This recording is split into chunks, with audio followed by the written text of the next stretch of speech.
Hello students. हम लोग previous class में पैराबोला ड्रॉ करना सीखे थे। y is equal to k x square का फॉर्मेट देखा था। यहाँ k पॉजिटिव और नेगेटिव कांस्टेंट हो सकता है, और x इज इक्वल टू के वाई स्क्वायर देखा था। y is equal to k x square positive y axis की तरफ खुलेगा पैराबोला अगर k पॉजिटिव है, और वो नेगेटिव y एक्सिस की तरफ खुलेगा अगर k नेगेटिव है। उसी तरीके से x इज इक्वल टू के वाई स्क्वायर, ये भी एक पैराबोला है। यहाँ पे अगर k पॉजिटिव कांस्टेंट है तो ये प्लस x एक्सिस की तरफ खुलेगा, है ना, और अगर k नेगेटिव कांस्टेंट है तो वो माइनस x एक्सिस की तरफ खुलेगा। उसी तरीके से जैसे एक ग्राफ हम लोग ड्रॉ कर सकते हैं। सपोज एक ग्राफ है y is equal to x cube, है ना, y is equal to x cube का ग्राफ कैसा होगा। तो देखिए, जब कभी भी वैसा फंक्शन आ जाए y is equal to x cube या कोई भी अजीबोगरीब अलजेब्रिक ट्रिग्नोमेट्रिक फंक्शन, तो हम लोग जनरल जो फॉर्मेट है, जनरल जो स्टेप्स है, उनको हम लोग फॉलो कर सकते हैं। सबसे पहले make your x zero find y, ये पहला स्टेप है हमारा।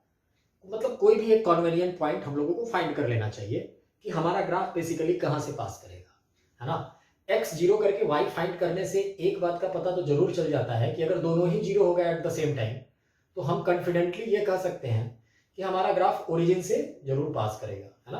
तो मैंने देखा यहाँ y is equal to x cube है ना, ये अलजेब्रिक फंक्शन है।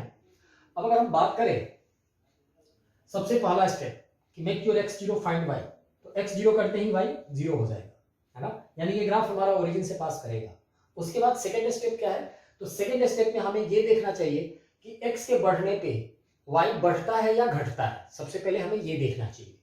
तो x के बढ़ने पे जैसे x जीरो लिया तो y जीरो हुआ, x वन लिया तो y वन हो जाएगा, x टू लिया तो y एट हो जाएगा, क्योंकि x क्यूब है ना, टू का क्यूब। x थ्री लिया तो y थ्री पे पावर थ्री 27 हो जाएगा, x फोर लिया तो four to the power three, four into four 64 हो जाएगा। मतलब हम कह सकते हैं कि x के बढ़ने पे y बढ़ रहा है, x के बढ़ने पे y बढ़ रहा है। यानी सबसे पहला स्टेप की बात करें तो x is equal to zero which implies y is equal to zero, ये एक इंफॉर्मेशन है हमारे पास। दूसरे स्टेप से बात करें तो दूसरे स्टेप की बात करें तो x के इंक्रीमेंट पे y भी इंक्रीज ही कर रहा है ना। यानी ग्राफ अगर x के बढ़ने पे y बढ़ता है तो हम लोगों ने देखा था सबसे पहले ये ग्राफ कहां से पास करेगा, ओरिजिन से। और x के बढ़ने पे y बढ़ने का मतलब क्या होता है, तो x के बढ़ने पे y बढ़ने का मतलब होता है कि तीन, कल मैंने बताया था प्रीवियस लेक्चर में कि तीन ऑप्शंस है हमारे पास। अब या तो ये ग्राफ ऐसे होना चाहिए, नहीं तो ऐसे होना चाहिए, नहीं तो इस शेप का होना चाहिए। इन तीन में से अब कौन सा शेप होगा, तो तीन में से कौन सा शेप होगा, ये बीच वाला तो तब होता जब dy बाई dx कांस्टेंट होता। नीचे वाला ग्राफ तब होता है, ये जो नीचे से जा रहा है ये ग्राफ तब पॉसिबल है जब dy बाई dx इंक्रीजिंग हो, और ये ऊपर वाला कर्व तब पॉसिबल है जब dy बाई dx, है ना, यानी जो डिफरेंशिएशन है इसका वो डिक्रीजिंग हो। यहां फिर से चेक करेंगे तीसरे स्टेप की अगर बात करें तो जरा देखते हैं यहाँ dy बाई dx क्या हो जाएगा। तो dy बाई dx की अगर बात करो तो dy बाई dx क्या हो जाएगा, तो y एक्स क्यूब है तो dy बाई dx हो जाएगा 3x स्क्वायर, है ना, nx to the power n minus 1। So 3x square is our derivative of y। अब जरा यहाँ चेक करें कि x के बढ़ने पे dy बाई dx का क्या हो रहा है। तो अगर x जीरो होगा तो dy बाई dx क्या होगा, zero.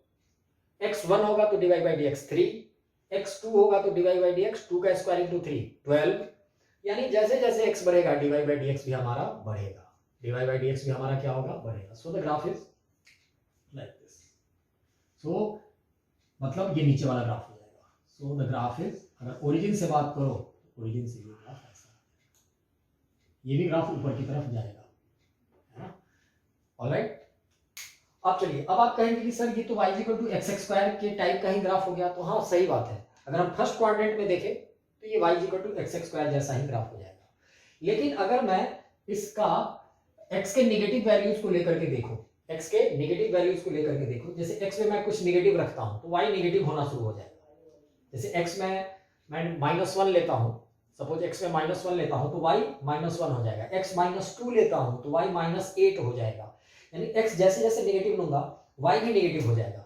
y equal to x square में ऐसा नहीं था, y equal to k x square में ऐसा नहीं है। वहां पे आप x पॉजिटिव लो या नेगेटिव लो, x वहां पे पॉजिटिव लो या नेगेटिव लो, हमारा वाई हमेशा पॉजिटिव ही होगा, क्योंकि स्क्वायर करना है वहां, एक्स का चूंकि स्क्वायर है तो -1 का स्क्वायर भी 1 होगा और 1 का भी स्क्वायर 1 होगा, लेकिन क्यूब में ये चीजें नहीं आएंगी, है ना। 1 का क्यूब तो 1 होगा, लेकिन -1 का क्यूब -1 हो जाएगा। इसलिए चूंकि यहाँ ध्यान रखना है y x क्यूब है, इसलिए अगर मैं मुझे कोई कहे कि इस ग्राफ को कंप्लीटली ड्रॉ करो, तो कंप्लीटली ड्रॉ करने का मतलब x के नेगेटिव वैल्यूज पे भी जरा मुझे देखना होगा। अगर x का वैल्यू मैं नेगेटिव रखूंगा तो y भी नेगेटिव होगा, है ना, y भी नेगेटिव हो जाएगा। और 3x² की अगर मैं बात करूं, dy/dx की बात करूं, तो dy/dx में अगर यहाँ पे x अगर मैं पॉजिटिव रखूं या नेगेटिव रखूं, dy/dx हमेशा क्या आएगा, सेम आएगा। dy/dx हमेशा क्या आएगा, सेम आएगा। और x अगर 0 रखूं तो dy/dx 0 आएगा। मतलब ओरिजिन पे जो टेंजेंट होना चाहिए वो x एक्सिस के बिल्कुल पैरेलल होना चाहिए। dy/dx 0 का मतलब क्या होता है, स्लोप ऑफ द टेंजेंट 0, और स्लोप ऑफ द टेंजेंट 0 होने का मतलब क्या होता है, tangent must be parallel to x axis, है ना। तो x = 0 पे अगर टेंजेंट की बात करें तो ये x एक्सिस के पैरेलल, यानी ये x एक्सिस खुद टेंजेंट होना चाहिए, क्योंकि ओरिजिन पे एक लाइन मुझे ड्रॉ करना है। कोई कहे मुझे कि ओरिजिन पे 0,0 पे एक लाइन ड्रॉ करो जो x एक्सिस के बिल्कुल पैरेलल हो, तो निश्चित रूप से वो लाइन खुद x एक्सिस ही होगा, क्योंकि x axis is by default A line which is passing through origin, है कि नहीं। यानी ये ग्राफ कैसा हो जाएगा, तो this graph will be like this, because आप देख सकते हैं कि this line is a tangent, ये नेगेटिव x एक्सिस ये टेंजेंट है। तो this is the format of y = x cube. ये किसका ग्राफ है, y = x क्यूब का ग्राफ है ना। ध्यान रखेंगे, मतलब ये 3 स्टेप हम लोगों को देखना होता है। x0 करके y चेक करो, फिर देखो कि x के बढ़ने पे y बढ़ता है या घटता है। अगर बढ़ता है तो ये 3 सेट, घटता है तो बाकी 3 सेट मैंने आपको दिखाया था, है ना। फिर चेक करो कि dy/dx बढ़ता है कि घटता है ना। यानी 2 मेन स्टेप्स होते हैं किसी भी ग्राफ को ड्रॉ करने के। एक तो x के साथ y इंक्रीज या डिक्रीज करता है, ये चेक करो, और दूसरा कि dy/dx इंक्रीज या डिक्रीज करता है, ये चेक करो। उसके बाद ऑटोमेटिकली आपको आइडिया लग जाएगा और आप ग्राफ ड्रॉ कर जाएंगे। कंप्लीट ग्राफ को ड्रॉ करने की जरूरत नहीं पड़ती है। जैसे graphical questions, generally objective type question physics में अगर आएंगे तो 4 ऑप्शन ढूंढने में ये स्टेप्स बहुत काम आएंगे। जैसे 1-2 स्टेप से ही क्लियर हो जाएगा, आप ऑप्शन, है ना, बाइफरकेट कर लेंगे और सही ऑप्शन पे करेक्ट, मतलब सही ऑप्शन को चूज कर सकते हैं। इसलिए बाय एंड लार्ज इन स्टेप्स को आप ध्यान में रखेंगे। वैसे जितना ज्यादा ग्राफ ड्रॉ करेंगे उतना ही ज्यादा आप मैच्योर होते जाएंगे, there will be no issue जैसे जैसे आपकी प्रैक्टिस बढ़ेगी। तो y = x क्यूब का ग्राफ ऐसा होता है, ठीक है ना। ओके, एक ग्राफ है equation of a circle, equation of a circle.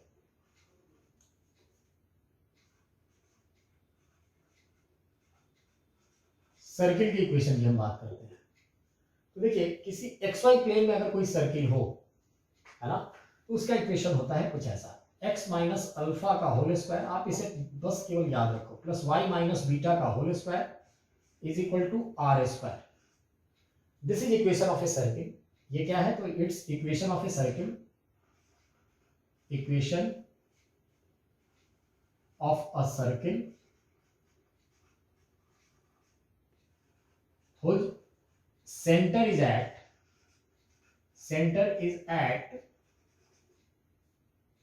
alpha comma beta and radius is r। मतलब xy प्लेन में ये एक सर्किल है जिसके सेंटर का कोऑर्डिनेट अल्फा कॉमा बीटा है और रेडियस कितना है, r है। जैसे कि एग्जांपल के तौर पे हम बात करते हैं, सपोज x - 2 का होल स्क्वायर प्लस y - 3 का whole square is equal to 25। जैसे ही ये फॉर्मेट देखेंगे आप, ये किस चीज का इक्वेशन है, तो this is equation of a circle, this is equation of a circle. किस प्लेन में ये सर्किल है, तो xy प्लेन में, क्योंकि x और y यहाँ इन्वॉल्व है इक्वेशन में, तो ये xy प्लेन का सर्किल है, ठीक है ना। इसके सेंटर का कोऑर्डिनेट कहाँ है, तो सेंटर का कोऑर्डिनेट क्या होता है, अल्फा कॉमा बीटा। आप इसको बस लर्न कर जाओ, alpha comma beta, alpha x - alpha, x minus यहाँ क्या है 2, यानी अल्फा 2 है, और बीटा क्या है 3 है, बीटा क्या है 3 है, और रेडियस कितना होगा, तो r का स्क्वायर 25 है, तो r रेडियस है अगर, यानी 5, रेडियस कितना हो जाएगा 5, क्योंकि 25 को हम 5 का स्क्वायर लिख सकते हैं। यानी ये सर्किल हो जाएगा ऐसा, xy प्लेन, है ना, 2 को x में 2 और y में 3, यहाँ कोई पॉइंट होगा और यहाँ पे एक सर्किल ड्रॉ कर देंगे। बस। इस सर्किल का सेंटर क्या है 2,3, इसका रेडियस कितना होगा 5, इसका रेडियस कितना होगा 5। तो this is the equation of the circle, है ना, ध्यान रखिए। उसी तरीके से जैसे कहीं पे लिखा हुआ हो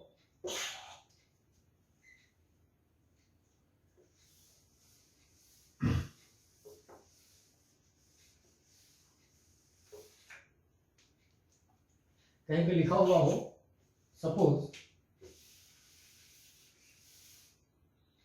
x square plus y square is equal to 16, ये किस चीज का इक्वेशन है? अगर कोई पूछ दे कि ये किस कर्व का इक्वेशन है, तो this is also a circle. How, कोई पूछेगा कैसे, तो हम प्रूफ कर सकते हैं। जैसे हम इसको रीअरेंज करके x माइनस 0 का होल स्क्वायर लिख सकते हैं, प्लस y माइनस 0 का होल स्क्वायर लिख सकते हैं, एंड इज इक्वल टू 4 का स्क्वायर लिख सकते हैं। तो अगर हम कंपेयर करें इस फॉर्मेट से, अगर आप कंपेयर करोगे तो अल्फा क्या है 0, बीटा भी क्या है 0 ही है, और r क्या है 4। मतलब ये एक ऐसे सर्किल का इक्वेशन है जिसका सेंटर 0,0 है, मतलब ओरिजिन खुद सेंटर है, और रेडियस कितना है 4, रेडियस कितना है 4। So this is the equation of a circle like this. एक ऐसा इक्वेशन है, ये रेडियस कितना हो जाएगा 4, ये भी कितना हो जाएगा 4, ये भी कितना हो जाएगा 4, ये भी कितना हो जाएगा 4, हो गया, ये x ये y। तो दिस इक्वेशन ऑफ सर्किल। तो बहुत सारे ऐसे सिचुएशंस आएंगे जब हमें ये आइडेंटिफाई करना होगा। ये बस आप लर्न कर लो, x माइनस अल्फा का होल। बहुत बार क्या होता है ना कि ये x माइनस अल्फा का whole square plus y minus beta का होल स्क्वायर पूरा ब्रेक करके लिखा हुआ होगा। जैसे इसको आप लिख दो x square plus alpha square minus 2 alpha x plus y square plus beta square minus 2 beta y is equal to r square. उस फॉर्मेट में भी लिखा हुआ हो सकता है, लेकिन बहुत कम चांस है। उस फॉर्मेट में जब लिखा हुआ होगा तो आपको कन्वर्ट करना होगा इस फॉर्मेट में पहले, फिर आप निकालेंगे। हालांकि जो मैथ्स वाले लोग हैं वो जब सर्किल पढ़ेंगे डिटेल में, तो सर्किल की इक्वेशन के लिए एक बहुत सारे कर्व आएंगे, पेयर ऑफ स्ट्रेट लाइन और बहुत सारे कर्व, जैसे सर्किल, पैराबोला, हाइपरबोला, है ना। ये चार किसी भी 2 डिग्री इक्वेशन से इन चारों को डिराइव किया जा सकता है। वहां आप लोग बहुत डिटेल में पढ़ेंगे, लेकिन as far as physics is concern बस इतना आइडेंटिफाई करने आना चाहिए कि कोई इक्वेशन अगर दिख जाए तो तुरंत हम समझ जाए कि वो किस चीज का इक्वेशन है, सर्किल का है या पैराबोला का है या हाइपरबोला का है, बस इतना पता होना चाहिए, ठीक है ना। तो this is equation of a circle in x y plane. Parabola भी आपको पहचानने आता ही है।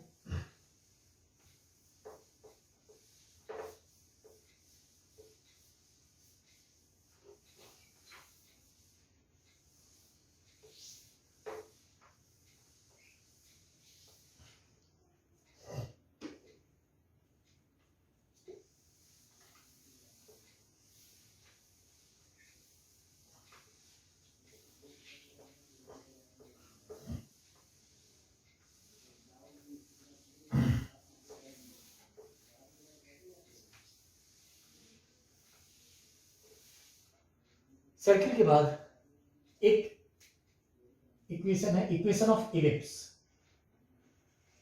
इक्वेशन ऑफ इलिप्स, इलिप्स भी एक शेप है, सर्किल जैसा होता है। इलिप्स नाम आप लोग सुने होंगे, है ना, केपलर्स लॉ आप पढ़े होंगे।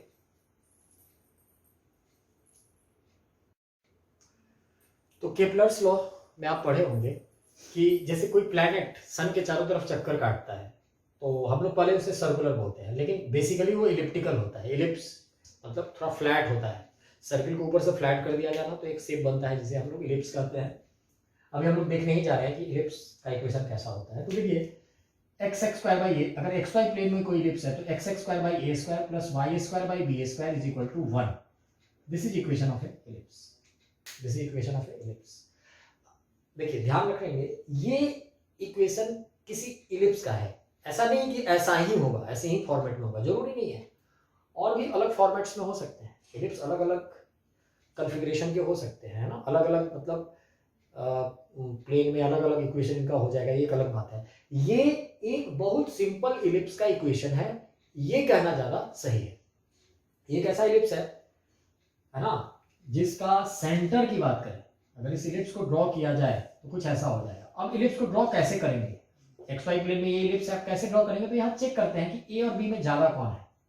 ठीक है ना, क्योंकि हम लोग देखेंगे कि अगर ये दोनों बराबर हो गया ना तो ये इलिप्स सर्किल बन जाता है। इलिप्स क्या बन जाता है? सर्किल। क्योंकि हम देख भी सकते हैं, अभी मैं आपको प्रूफ भी करके दिखाऊंगा कि अगर ए और बी दोनों सेम हो जाते हैं तो ये इलिप्स इलिप्स ना होकर के सर्किल हो जाता। इसीलिए कहा जाता है कि इलिप्स जो होता है ना, सर्किल जो होता है ना, वो एक पर्टिकुलर केस ऑफ इलिप्स है। Circle is a special kind of ellipse. अभी बात हम लोग करेंगे। तो ये एक्स और ये वाई है हमारा। तो अब अगर इफ यहां पे a is greater then b होगा, a b से बड़ा होगा, तो इसका इक्वेशन कुछ ऐसा, इसका सेट कुछ ऐसा होगा। This is called a and this is called b। यहां देखने से ही लग रहा है कि a बड़ा है और b छोटा है, क्योंकि x एक्सिस की तरफ ये ज्यादा फैला हुआ है ना, एग की तरह है, अंडे की तरह है, कह सकते हैं। और a को हम लोग सेमी मेजर एक्सिस बोलते हैं। जिस एक्सिस के अलॉन्ग इलिप्स ज्यादा बड़ा होता है उस एक्सिस को हम लोग मेजर एक्सिस करते हैं। तो दिस इज मेजर एक्सिस। अगर a ग्रेटर देन b है ना तो x एक्सिस मेजर एक्सिस होगा, मेजर एक्सिस होगा, है ना। और a जो होगा ना वो सेमी मेजर एक्सिस। उसी तरीके से y एक्सिस जो होगा वो माइनर एक्सिस हो जाएगा। क्या हो जाएगा? Minor axis, minor axis. तो a को हम लोग सेमी मेजर एक्सिस कहेंगे और b को सेमी माइनर, सेमी वर्ड ध्यान रखेंगे, सेमी माइनर एक्सिस कहेंगे। क्या कहेंगे? सेमी माइनर एक्सिस कहेंगे। दूसरी चीज, अगर b बड़ा होता, सपोज b बड़ा हो जाता, यहीं पे कोई कहता है कि b बड़ा है a से, तो ये इलिप्स कुछ ऐसा हो जाता। ये तब जब b ग्रेटर देन a हो जाता, मतलब y एक्सिस के लॉन्ग, क्योंकि y के नीचे b है तो ये y एक्सिस के लॉन्ग थोड़ा बड़ा हो जाता, x एक्सिस के लॉन्ग थोड़ा छोटा हो जाता, है ना। एक चीज यहां और समझने लायक है कि x एक्सिस पे, क्योंकि x एक्सिस के लॉन्ग मेजर एक्सिस है, x एक्सिस हमारा मेजर एक्सिस है, सेमी मेजर एक्सिस हमारा a है। तो मेजर एक्सिस पे दो फोकस होते हैं, इलिप्स के दो फोकस होते हैं, है ना। एक प्लस एक्स एक्सिस पे फोकस होगा यहां और एक माइनस एक्स एक्सिस पे फोकस यहां होगा। This is focus 1 and this is focus 2। अब बात आती है कि फोकस कहां पे होगा, तो ये पॉइंट तो ओरिजिन है 0,0। फोकस कहां पे होगा, तो फोकस का कोऑर्डिनेट होता है AE, 0 AE, 0, है ना। दूसरे फोकस F2 का कोऑर्डिनेट क्या होता है, तो वो होता है -AE, 0, है ना। ये सारी चीजें आप अभी तत्काल लिख के लर्न करोगे, ठीक है ना, ध्यान रखोगे। AE, 0 में E क्या है? E तो चलो भैया सेमी मेजर एक्सिस है। E क्या है? A सेमी मेजर एक्सिस है। E इसेंट्रिसिटी है, इसेंट्रिसिटी है, ठीक है ना। E जो है वो इसेंट्रिसिटी है। अब ये इसेंट्रिसिटी जो होती है ना, ध्यान रखेंगे 1 से कम होती है इलिप्स के लिए। This eccentricity E is less than 1 for ellipse, और इलिप्स हम लोग देखेंगे ये E 1 के बराबर होती है पैराबोला के लिए, 0 होती है ना, 0 हो जाती है सर्किल के लिए, है कि नहीं, और ग्रेटर देन 1 होती है हाइपरबोला के लिए। ये मैं ऐसे ही बोल दे रहा हूं, नहीं भी ध्यान रखेंगे तो कोई बहुत बड़ी बात नहीं है ना। मैथ्स वाले लोग बहुत डिटेल में इसे पढ़ेंगे। तो E लेस देन 1 इलिप्स के लिए इसेंट्रिसिटी 1 से छोटी होती है। अब ये इसेंट्रिसिटी होती कितनी है ये भी लिख लीजिए। तो इसेंट्रिसिटी E जो होती है वो होती है 1 - b² a², 1 - b² a², 1 - semi minor axis का square by semi major axis का स्क्वायर। ये इसेंट्रिसिटी ऑफ इलिप्स का फॉर्मूला है। इसेंट्रिसिटी ऑफ इलिप्स का क्या है? ये फॉर्मूला है। यही भी आप देख लो। अगर एक चीज और जान जाओ, ये जो एरिया होता है पूरा इलिप्स का एरिया ऑफ इलिप्स, एरिया जो होता है वो होता है pi AB, pi into semi major axis into semi minor axis. Ellipse का एरिया होता है pi into semi major axis into semi minor axis. जैसे ये एक क्वाड्रेंट का एरिया कितना हो जाएगा, पाई AB/4। इसका भी एरिया कितना हो जाएगा, पाई AB/4, पाई AB/4, पाई AB/4। 4 क्वाड्रेंट यहां भी सिमेट्रिक। एक चीज और, ये इलिप्स इस इलिप्स में एक कंडीशन में अप्लाई कर दूं तो ये इलिप्स सर्किल बन जाएगा। पता है वो कंडीशन क्या है? वो कंडीशन है दोनों को बराबर ले लो, A और B दोनों को बराबर ले लो। इफ A = B = A, मैं मान लो लेट, तो इसी इलिप्स का इक्वेशन हो जाएगा x² प्लस y² को भी मैं A² लिख लूंगा, है ना, and that is equal to 1। तो ये बन जाएगा x² प्लस y² = A² बन जाएगा ना, क्योंकि A² एलसीएम लेंगे। अब अभी देखा था थोड़ी देर पहले, ये किस चीज का इक्वेशन है? सर्किल का। x² plus y² = A²। किस चीज का इक्वेशन है? सर्किल का इक्वेशन है ना। यहाँ ए और बी दोनों बराबर हो जाएंगे, तो इसको कोई ड्रॉ कैसे करेगा, तो दोनों ही बराबर हो गए, यानी यहाँ कोई ना माइनर है ना ही कोई मेजर है, यानी जितना ये होगा उतना ही बी होगा, क्योंकि ये भी ए ये भी ए ये भी ए ये भी ए, कोई दिक्कत नहीं, ये सर्किल बन गया। अच्छा, यहाँ पे अगर फोकस की बात करोगे तो फोकस कहाँ हो जाएगा, तो फोकस ए इंटू ई पे हो जाएगा, और इसकी इसेंट्रिसिटी ई कितनी हो जाएगी, तो ई हो जाएगी √1 minus b square by a square. अब देखो बी और ए दोनों बराबर हो गए, तो है ना, तो ये मैं लिख सकता हूँ √1 minus a square by a square. A square से a square 1 cancel, 1 minus 1 0, √0 that is 0, यानी सर्किल की इसेंट्रिसिटी कितनी हो जाएगी 0। इलिप्स की इसेंट्रिसिटी लेस देन 1 होती है, लेकिन सर्किल की इसेंट्रिसिटी कितनी हो जाती है 0। वहां से एक चीज क्लियर होता है कि ओरिजिन पे ही इसका फोकस हो जाएगा, क्योंकि इसका फोकस कहां पे होता था, AE, 0 पे, एक्स एक्सिस के लॉन्ग इसका फोकस होता था, है ना। फोकस क्यों एक्स एक्सिस के लॉन्ग होता था, क्योंकि याद रखना है इलिप्स का फोकस हमेशा मेजर एक्सिस के लॉन्ग होता है, मतलब जो एक्सिस, जिस एक्सिस के लॉन्ग इलिप्स ज्यादा फैला हुआ है उस एक्सिस पे ही फोकस होता है ना। सन जैसे हमारा प्लेनेट चारों तरफ चक्कर काटता था तो फोकस पे सन होता था, हम लोग इस चीज का एप्लीकेशन ग्रेविटेशन में देखेंगे, है ना। ऑलराइट, तो इसका मतलब सर्किल का फोकस कहां होगा, तो सर्किल का फोकस सर्किल का सेंटर ही हो जाएगा। इलिप्स का सेंटर यहां है लेकिन फोकस यहां है। इलिप्स के लिए सेंटर और फोकस दो अलग अलग पॉइंट्स हैं, लेकिन सर्किल का सेंटर और फोकस दोनों सेम पॉइंट है, कारण क्योंकि ई ही 0 है। जब ए इंटू ई करोगे तो 0 हो जाएगा, तो ये भी 0 और ये भी 0, तो 0,0 कहां पे होएगा, यहां पे होएगा, है ना। यानी x x square plus y square is equal to a square circle का इक्वेशन है, जिसका रेडियस ए है और फोकस और सेंटर दोनों आइडेंटिकल हैं, जो कि ओरिजिन ही है, जो कि ओरिजिन ही है। उसी तरीके से एरिया की बात करो तो एरिया, सर्किल का एरिया क्या हो जाएगा, तो पाई इंटू ए इंटू बी भी कितने के बराबर है, ए के ही बराबर है, क्योंकि ए और बी बराबर हुए हैं तभी तो ये सर्किल हुआ है, तो पाई ए स्क्वायर, और हम आप जानते भी हो पाई आर स्क्वायर, जस्टिफाई भी कर सकते हो, सही बात है, क्योंकि रेडियस आर है और हम जानते हैं कि सर्किल का एरिया कितना होता है, पाई आर स्क्वायर, तो पाई ए स्क्वायर।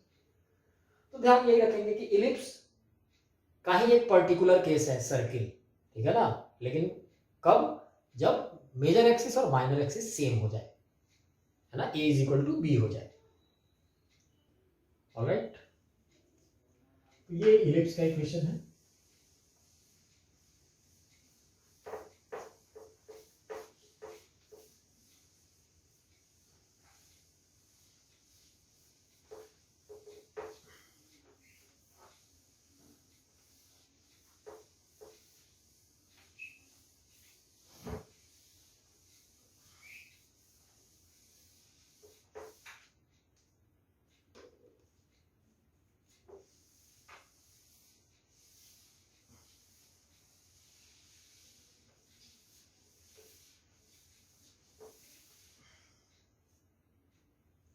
ऑलराइट, आगे बढ़ते हैं हम लोग। अब एक शेप है रेक्टेंगुलर हाइपरबोला, रेक्टेंगुलर हाइपरबोला, इसका इक्वेशन होता है x y is equal to constant, x y is equal to constant, x y is equal to constant k, ठीक है ना, ध्यान रखेंगे। तो एक्स वाई इक्वल टू के का इक्वेशन होता है, इस शेप को हमें x y, this shape is like this, ध्यान रखेंगे, एक्स ज्यादा तो वाई कम, वाई ज्यादा तो एक्स कम, x y equal to k. Alright, अच्छा, ये के जितना ज्यादा होगा ये ओरिजिन से उतना ही दूर होता जाएगा, जैसे ये भी रेक्टेंगुलर हाइपरबोला हो सकता है, ये भी रेक्टेंगुलर हाइपरबोला हो सकता है, लेकिन यहाँ x y equal to k one है, ये x y equal to k two है, ये एक्स वाई इक्वल टू के3 है, तो के3 is greater than k two is greater than k one हो जाएगा। तो जितना ज्यादा आप ओरिजिन से दूर होते जाएंगे, है ना, उतना ही ज्यादा आपका एक्स वाई का जो प्रोडक्ट होगा वो ज्यादा होता जाएगा, ठीक है ना, और होना भी चाहिए, क्योंकि मान लीजिए हम एक पॉइंट लेते हैं एक्स एक्सिस पे, उसके कॉरेस्पॉन्डिंग वाई है, तो इन दोनों का प्रोडक्ट जो है वो सेम, उसी तरीके से सेम पॉइंट के लिए यहाँ मुझे जाना पड़ेगा, तो एक्स भी ज्यादा वाई भी ज्यादा, तो इस पॉइंट के लिए एक्स ज्यादा वाई ज्यादा, इस पॉइंट के लिए एक्स और ज्यादा वाई और भी ज्यादा, तो दोनों का प्रोडक्ट और भी ज्यादा, तो x y equal to constant में के जितना ज्यादा होता जाएगा ये हमारा ग्राफ ओरिजिन से उतना ही ज्यादा डिस्टेंस बनाता जाएगा। तो this is the graph of x y equal to constant, ध्यान रखेंगे। इसी चीज को ऐसे भी बोल सकते हैं, x इज इक्वल टू के बाई वाई या y इज इक्वल टू के बाई एक्स, ये सब एक ही फॉर्मेट है, क्योंकि आप यहां से भी एक्स वाई इक्वल टू के बोल सकते हो, यहां से भी एक्स वाई इक्वल टू के बोल सकते हो, यहां से भी वही बात है, है ना। तो ये तीनों इंफॉर्मेशन से एक ही ग्राफ निकलता है, that is called rectangular hyperbola. बस इसे लर्न करने की जरूरत है ना, इसे लर्न करने की जरूरत है।